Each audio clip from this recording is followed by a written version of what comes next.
अस्सलाम वालेकुम students, my name is Usman. Future win academy से आप सबको खुशामदीद कहता हूं। स्टूडेंट्स, हमारे पास है चैप्टर नंबर 8 और चैप्टर का नाम है हमारे पास से मादे की हरारती खुसूसियात। स्टूडेंट्स, आज का जो हमारा टॉपिक है वो है एवापोरेशन। एवापोरेशन क्या होता है, सबसे पहले इस चीज को समझ लेते हैं कि एवापोरेशन क्या होता है। स्टूडेंट्स, एवापोरेशन कहते हैं माया की सतह से बुखारात बनकर, जो नमी होती है उसका बुखारात बनकर उड़ जाना, ये अमल एवापोरेशन कहलाता है। स्टूडेंट्स, आज इस टॉपिक में हम एवापोरेशन को मुख्तलिफ तरह से, मुख्तलिफ एग्जाम्पल से इसको साबित करेंगे कि एवापोरेशन का अमल किस तरह से होता है। सबसे पहले हम देख लेते हैं एवापोरेशन की डेफिनेशन क्या है। एक माया सतह से इसे गर्म किए बगैर माया का बुखारात में तब्दील हो जाना एवापोरेशन का अमल कहलाता है। स्टूडेंट्स, अगर मैं आपको इसकी एक सिंपल सी एग्जांपल दूं, अगर आपके फर्श पर रात को पानी गिर जाए और पानी कुछ ज्यादा मिकदार में हो, तो जब आप उसको कुछ टाइम गुजरने के बाद, यानी 7-8 घंटे गुजरने के बाद या सुबह उठकर अगर आप देखें तो वो पानी अपनी जगह से खुश्क हो जाता है। आया उसको टेम्परेचर नहीं फराहम किया जाता, लेकिन फिर भी वो पानी जो है वो खुश्क हो जाता है, क्योंकि इसके मॉलिक्यूल्स तेजी से हरकत करते हैं, जिसकी वजह से स्टूडेंट्स जो पानी है वो उसको गर्म किए बगैर, यानी अगर उसको टेम्परेचर ना भी दिया जाए तो वो जो है वो माया हालत में, यानी माया हालत से बुखारात में तब्दील हो जाएगा। बॉइलिंग के बरक्स एवापोरेशन का अमल हर टेम्परेचर पर जारी रहता है, यानी कोई भी टेम्परेचर अगर हो एवापोरेशन का अमल उसमें होगा, लेकिन ये अमल सिर्फ माया की सतह से होता है, क्योंकि ठोस अज्साम में मायात जो है वो नहीं होते, जिस वजह से एवापोरेशन यानी पानी उसमें से निकल नहीं सकता। फॉर एग्जांपल, अगर कोई भी आपके पास ठोस शय है उसमें पानी की मिकदार उस टाइम महसूस नहीं होगी, जिस वजह से उसमें से एवापोरेशन का अमल नहीं हो सकता। यह अमल सिर्फ एवापोरेशन का मायात की सतह से हो सकता है, चाहे माया कोई भी हो। उसके बाद हम देख लेते हैं कि किस किस तरह से जो है वो तब्दील होते हैं बुखारात में। माया को गर्म करने से बुखारात में तब्दील हो जाते हैं, यानी एक पानी है आपके पास, अगर पानी आप टेम्परेचर पर रखें, उसको मजीद टेम्परेचर दिया जाए तो एक वक्त आएगा जब वो जो है वो अपने बॉइलिंग पॉइंट पर आ जाएगा, और जैसे ही पानी खोलना शुरू होगा आहिस्ता आहिस्ता हम देखेंगे पानी की मिकदार कम होती जाएगी, क्योंकि पानी को जब गर्म किया जाए तो उसके बाद वो अब बुखारात बनकर उड़ना शुरू हो जाएगा। उसके बाद स्टूडेंट्स देखें गीले कपड़ों का खुश्क हो जाना। लाइक एज, अगर आप कोई भी आपके पास कपड़े हैं वो गीले हैं, अगर आप उसको धूप में या वैसे खुली फिजा में डाल दें, हम देखेंगे कि कुछ टाइम गुजरने के बाद वो गीले कपड़े बिल्कुल खुश्क हो जाएंगे। स्टूडेंट्स, उन कपड़ों में जो नमी थी वो कहां गई? ये चीज जो हम एवापोरेशन का अमल पढ़ रहे हैं, ये इसी चीज को शो करता है स्टूडेंट्स।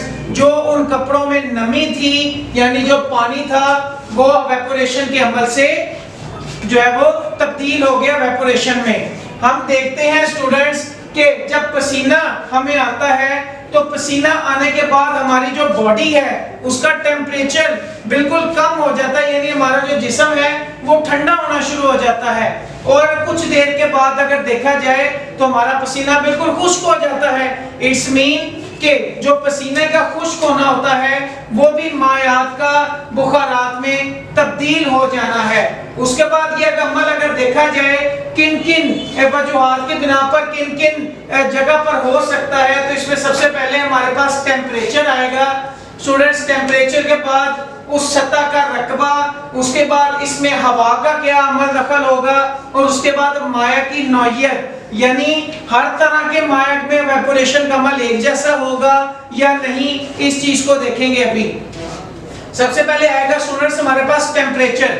ज्यादा टेम्परेचर पर मॉलिक्यूल्स का तेजी से हरकत करना, यानी जब टेम्परेचर ज्यादा होगा तो मॉलिक्यूल्स तेजी से हरकत करेंगे। लाइक जिस तरह मैंने ऊपर आपको एग्जांपल दी कि अगर पानी को गर्म किया जाए तो उसका जो बॉइलिंग पॉइंट होगा उस पर पानी उसके बाद तेजी से खुश्क होना शुरू हो जाएगा, यानी पानी की मिकदार कम रह जाएगी।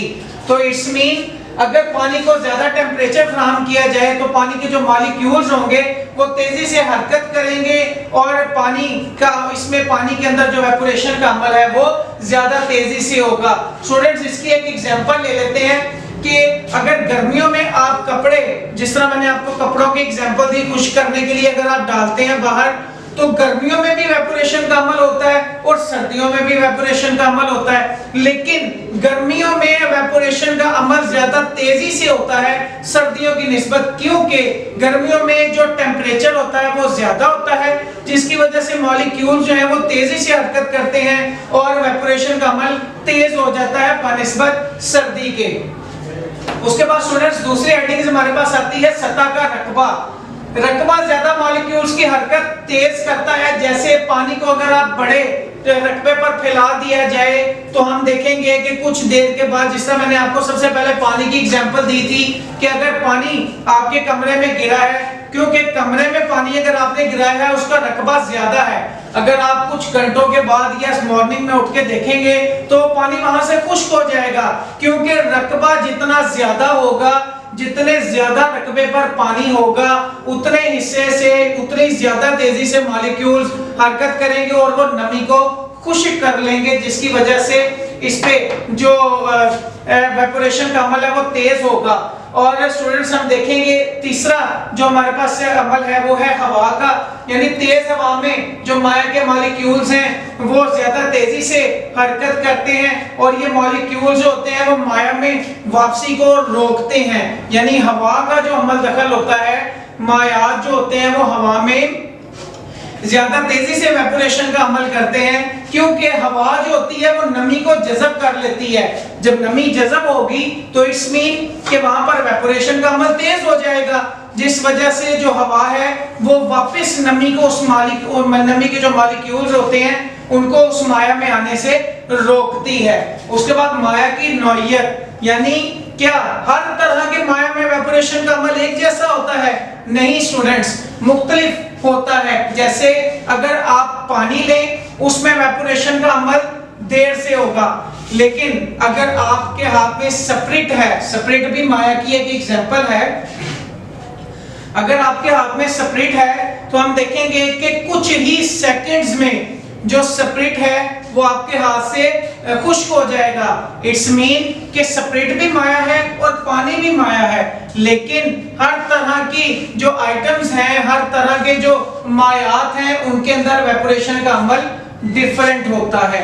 तो स्टूडेंट्स, आज ये जो हमने टॉपिक रीड किया, टॉपिक में हमारे पास वेपोरेशन का अमल था, जिसमें हमने वेपोरेशन की डेफिनेशन को देखा, उसके बाद मुख्तलिफ तरीकों से वेपोरेशन का अमल जो है वो इम्प्लीमेंटेशन उसकी देखी। मैं उम्मीद करूंगा इंशाल्लाह इस टॉपिक में किसी भी किस्म की प्रॉब्लम का सामना आपको फेस नहीं करना पड़ेगा। शुक्रिया।